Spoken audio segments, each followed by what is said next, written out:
Hello friends, welcome to Sumathi's Kitchen. வணக்கம். இன்னைக்கு நாம பார்க்க போகுது வாழைத்தண்டு மோர் குழம்பு. இங்க 3 கப் தண்ணியில உப்பு மஞ்சப்பொடி போட்டு வச்சிருக்கேன்.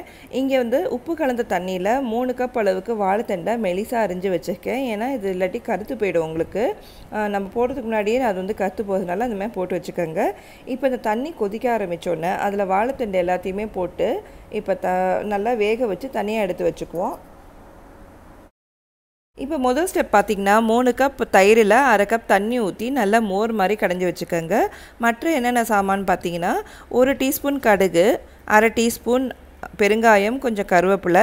இப்போ இதில் சொல்கிறது இதெல்லாமே மிக்சியில் போட்டு நல்லா கொஞ்சம் தண்ணி விட்டு அரைச்சிக்கணும். அதுக்கு 1 டீஸ்பூன் சீரகம், 1/2 டீஸ்பூன் மிளகு, 1 பச்சை மிளகா, 1 டேபிள் ஸ்பூன் பொட்டுக்கடலை, 1 இன்ச் இஞ்சி.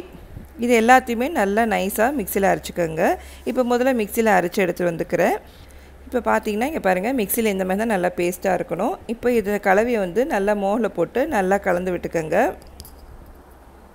இப்போ இந்த மெத்தடை பார்த்தீங்கன்னா இது நான் 3வது ரகம் மோர் குழம்பு வைக்கிறது. வாழைத்தண்டு மோர் குழம்புக்கு இந்த மாதிரி மெத்தட் செஞ்சிங்கன்னா ரொம்ப நல்லாயிருக்கும். நான் இந்த மாதிரி 3 டைப்பில் வைப்பேன் மோர் குழம்பு.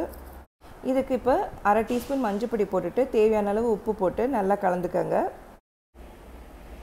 இப்போ இங்கே சட்டியில் எண்ணெய் சூடானோன்னே இதோட தாளிச்சிக்க வேண்டிய கடுகு, பெருங்காயம், கருவேப்பிலை போட்டுக்கலாம். இங்கே வாழைத்தண்டு நல்லா வெந்து வடிகட்டி எடுத்து வச்சுருக்கேன். அதையும் தாளித்ததோடு போட்டு நல்லா மிக்ஸ் பண்ணி எடுத்து வச்சுக்கலாம். இப்போ இது நல்லா மிக்ஸ் ஆனோன்னா கடைசியாக இந்த மோர் கலவை நம்ம எல்லாம் அரைச்சது, மஞ்சப்பொடி, உப்பெல்லாம் போட்டதை இதோட சேர்த்துக்கிறேன்.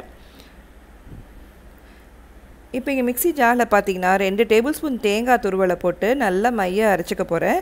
இது கடைசியாக வாழைத்தண்டோடு நம்ம சேர்த்து நம்ம கொதிக்க வச்சோன்னா அதோட டேஸ்ட்டே ரொம்ப அபாரமாக ரொம்ப சூப்பராக இருக்குங்க. இந்த மாதிரி செஞ்சு பாருங்கள், ரொம்ப நல்லாயிருக்கும். இப்போ இந்த பேஸ்ட்டை வந்து மோர் குழம்போடு சேர்த்துக்கிறேன்.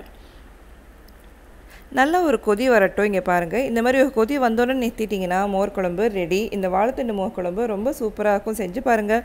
பிடிச்சதுன்னா சுமதிஸ் கிச்சனை மறக்காமல் சப்ஸ்கிரைப் பண்ணி வச்சுக்கோங்க. சுமதிஸ் கிச்சன்லேருந்து எங்கள் வீட்டு கைமணம் உங்கள் வீட்டில் மணக்கட்டும். நன்றி, வணக்கம்.